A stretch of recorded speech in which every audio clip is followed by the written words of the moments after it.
Remote viewing is applying psychic ability in a more controlled and conscious way. Welcome back to Magic in the Noise. This week, David was the remote viewer for the target that I selected for him, and the target was the carved stone balls of Skara Brae. Wait a minute, Sasha, you didn't have me target a fertility god, did you? I hope that wasn't how I spent my session. No, this is a legitimate archaeology Oh, thank target. God. I was really concerned I wasted 2 hours of my time. Okay, good. So can you tell me what that is? Because I have no idea. So the carved stone balls that are found at Skara Brae in Scotland, they're actually a mystery that stretches back beyond 5,000 years ago. That sounds interesting. And so no one actually knows what they represent or what they were used for. And so I just thought maybe as remote viewers, we could explore that and maybe add value to the conversation by trying to find some insights into what their purpose was. Okay, well, hopefully I did a good job. And I'm not going to embarrass myself in front of all these people. No, you did exceptionally well, as always. Okay, that's good. Thank you. When I first looked at your session, I was really amazed to see that you had the representation of the carved settlements at Skara Brae, where they actually did carve out mounds or hills to build their settlement. And then you also, which was kind of mind-blowing, you did draw the carved stone spheres of Skara Brae at two different places in your session. So can you tell me a little bit more? Yeah, so you can see from my drawing, I picked up on this unusual structure in my session work that I can see from the pictures of Skara Brae, right? That's correct, Skara Brae. I can see the correlation to the hillside component, right? That makes sense to me. And it was an abnormal structure. I've never drawn anything like that before as a structure. Yeah. Then I picked up on the concept of these balls in terms of these two images here. And one of the key elements that I picked up on that was abnormal to me was that they both felt like a structure and that there was a fluidic sort of energetic aspect to them as well. And so for me, that was a little bit unusual that I had sort of a mix of two aspects. So on one aspect, it kind of felt like it was almost not there, and another aspect it was there. So it was kind of like a combo thing that was a little odd. Actually, I thought that was amazingly good data, because to me that really sounded like you were describing essentially cymatics. Oh, yeah, that fits with my data for sure. That is an interesting correlation, and I absolutely see how it locks into the data that I had. I thought that came through really strongly. That's fascinating. Yeah. Related to the concept of cymatics that I picked up in your data was Zodiacs, calendars, time, the movement of time. And I think that these things are actually closely linked, not just to each other, but to Druidic beliefs, the ancient Druids of the Celtic Islands, and also location-specific details in terms of the alignment of these megalithic monuments and sites to the stars and to the celestial bodies. Does that make sense to you? Yeah, based on the session data that I had, because I had an aspect that was detailed about the Druid circles and the concept of cymatics plugging in there, it totally makes sense to me. And what's really interesting to me when you say that is that the carved stone balls in my mind now take on another level of meaning to me based on the data that I have and the analysis that you're providing, which is, I strongly believe that they're linked to the Druid circles in the fact that they are key codes, that they can be used to basically activate or work with those Druid circles. Yes, the connection that you made in your data between the Druid circles and the Zodiacs and the alignments. And when I looked into this while I was doing my analysis, I did find that there are more researchers who are looking at the alignment aspects of the Druid circles, not just for solar worship and solar tracking, but also for tracking stars like Sirius. My perspective was that someone brought the house plan from Egypt or from Africa to Orkney. It's inescapable. If you're going to sincerely address that question, there are issues you have to deal with, and the Dogon are dealing with them, and all I have to do is say, is this a reasonable way of understanding it? With virtually all of the key stumbling blocks of the scientific perspective, everything that we call quantum awareness evaporates. What it comes down to is a handful of dynamics of energy that are defined in the very first instance of at the very most, how can I say, the most foundational set of these dynamics of energy to find a pattern that repeats on all upward scales. If you understand it on any scale, you can apply what you understand to all the other scales. Laird Scranton, he's a researcher into links between megalithic sites in the Celtic Isles and Egypt. And he discovered that the megalithic sites of Skara Brae in particular are associated with the Dogon knowledge of how matter forms. Oh, that's so fascinating to me because that's an aspect of what I picked up on in the session, that these stone balls were keys to working with these circles. And when we get to the section on my on the Druid circles, you'll see a little bit more clearly what I'm talking about. But God, I would love to talk about that in a lot more detail. On Patreon, maybe? Yeah, Patreon's a good idea. I don't know if this is probably too much for YouTube. I don't think that they're really interested in that level of detail. So we could just kind of move on. Yeah, that sounds good. When I moved through your data, I then saw that you had an association with Queen Scotia. Queen Scotia is actually a predominant figure both in Irish and Scottish lore.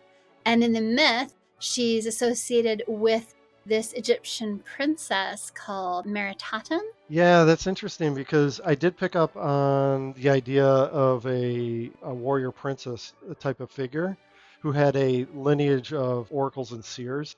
And then I also picked up on the idea of a scarab beetle, and that is clearly Egyptian. So that's interesting. Princess Scotia, she actually was said to have led her armies into battle. And yeah, so the scarab beetle, like you said, it's clearly Egyptian.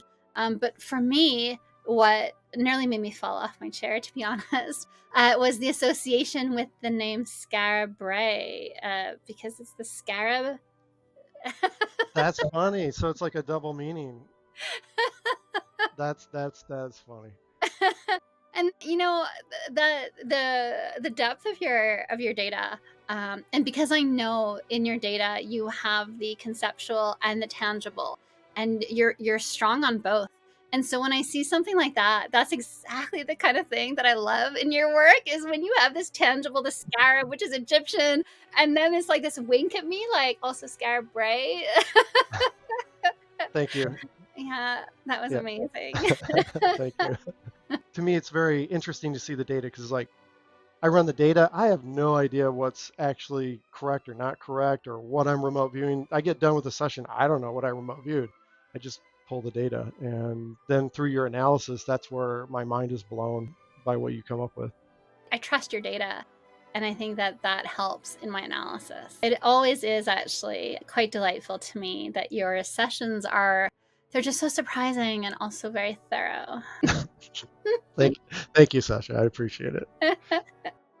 So anyway, on the rest of that page, you had a picture of an Egyptian boat. And I thought that was really interesting because Princess Scotia, or Queen Scotia, who's associated with Princess Meritaten, in the myth, she was actually said to have traveled by boat up to Scotland. Yeah, I did get a boat in my session, although I thought it was more of a Roman longboat, and that doesn't really seem Egyptian to me, but I did get something like that, I guess. Well, so actually, when you look at the boats from that era, so you find that the Roman boats, the Greek boats, the Egyptian boats, even the Phoenician boats, they all look so much alike, and they all look like your drawing. So yeah.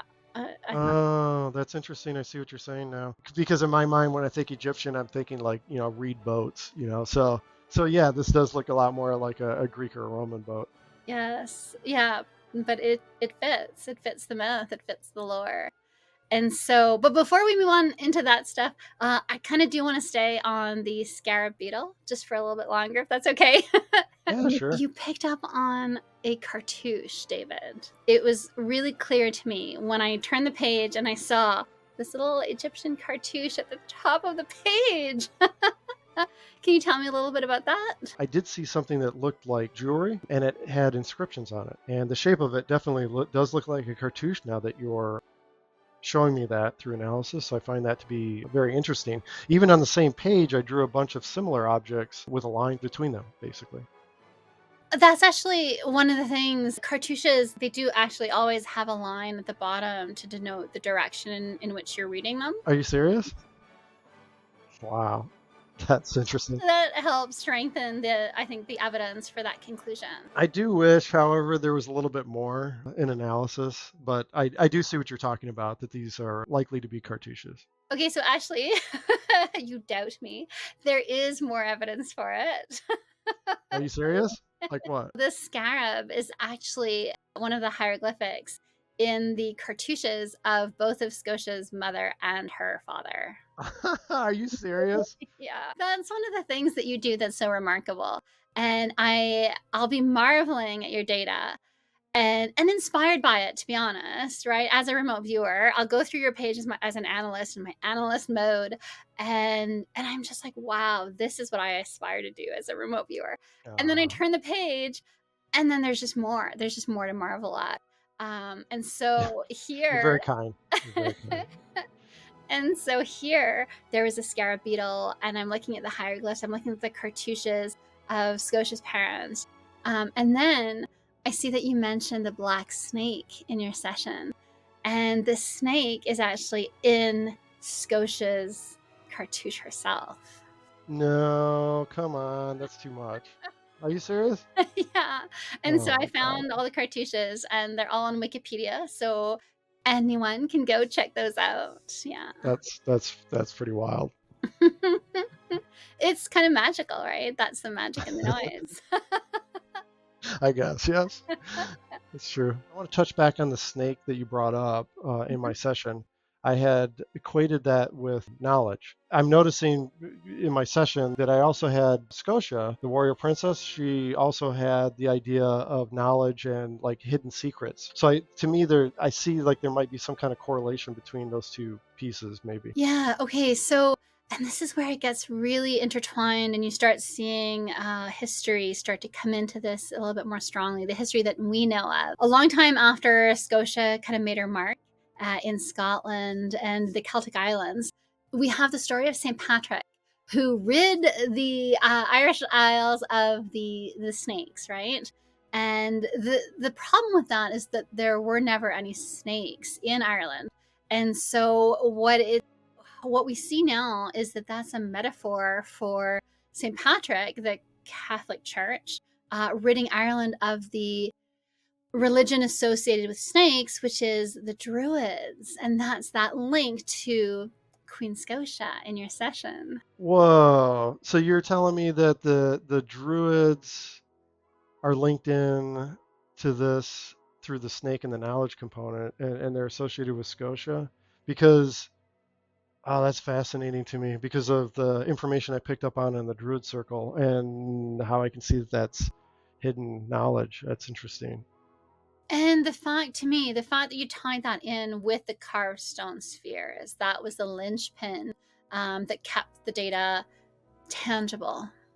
Interesting. The Dogon perspective is that in ancient times, they received instruction in cosmological science and in civilizing skills with a focus on agriculture at a remote location.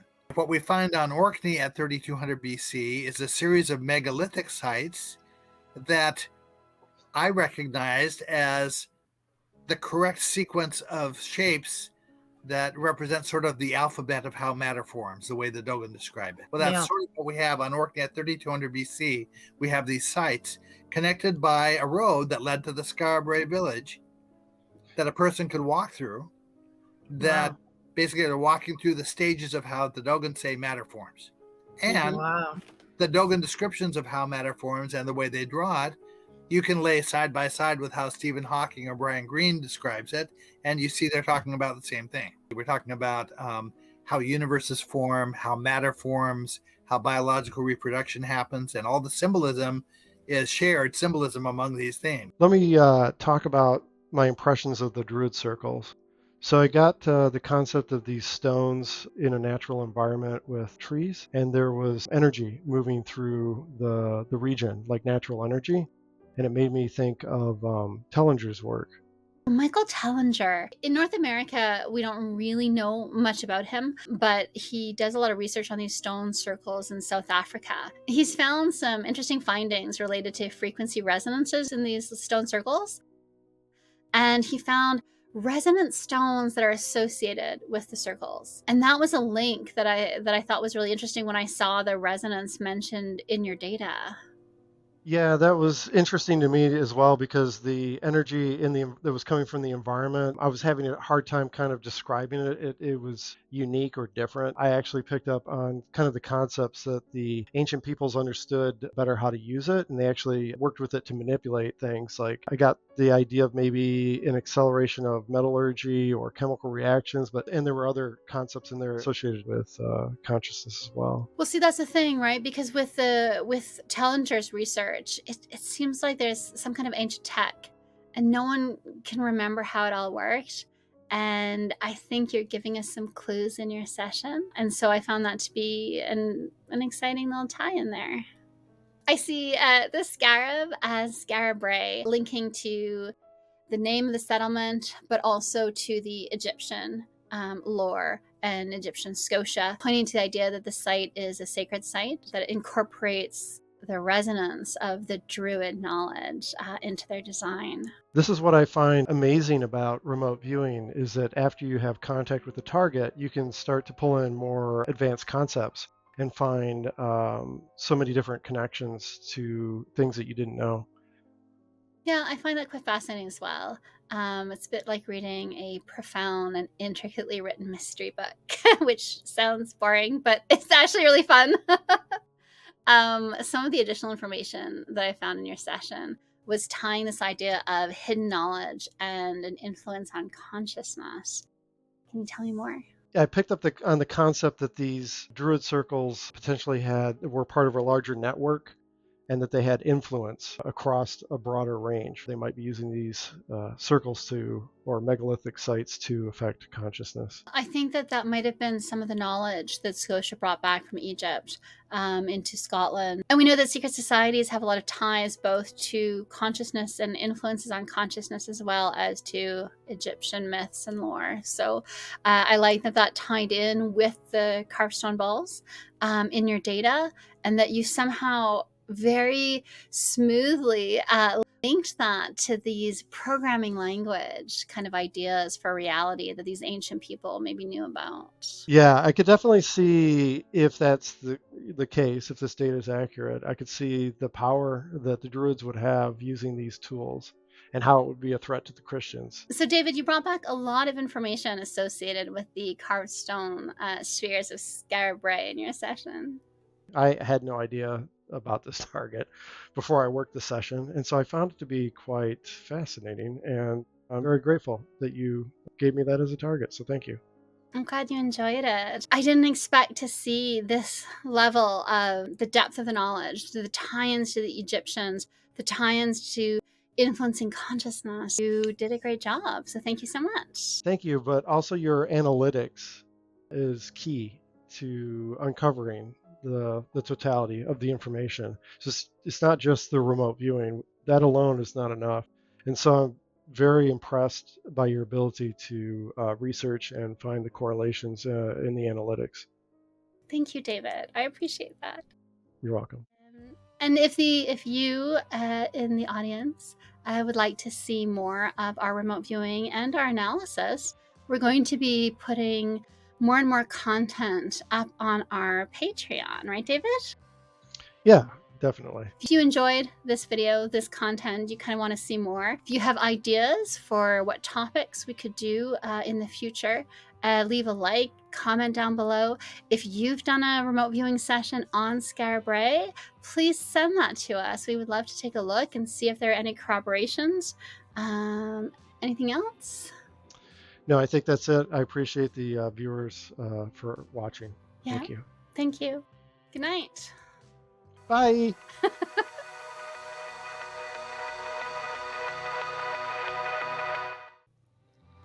Wow. Both consciousness constructs, things like that, and to the other thing, and to Egypt. Well, I do want to take back a little bit because I was a little bit like hee hee instead of being more like ha ha. Because in my session work, I basically had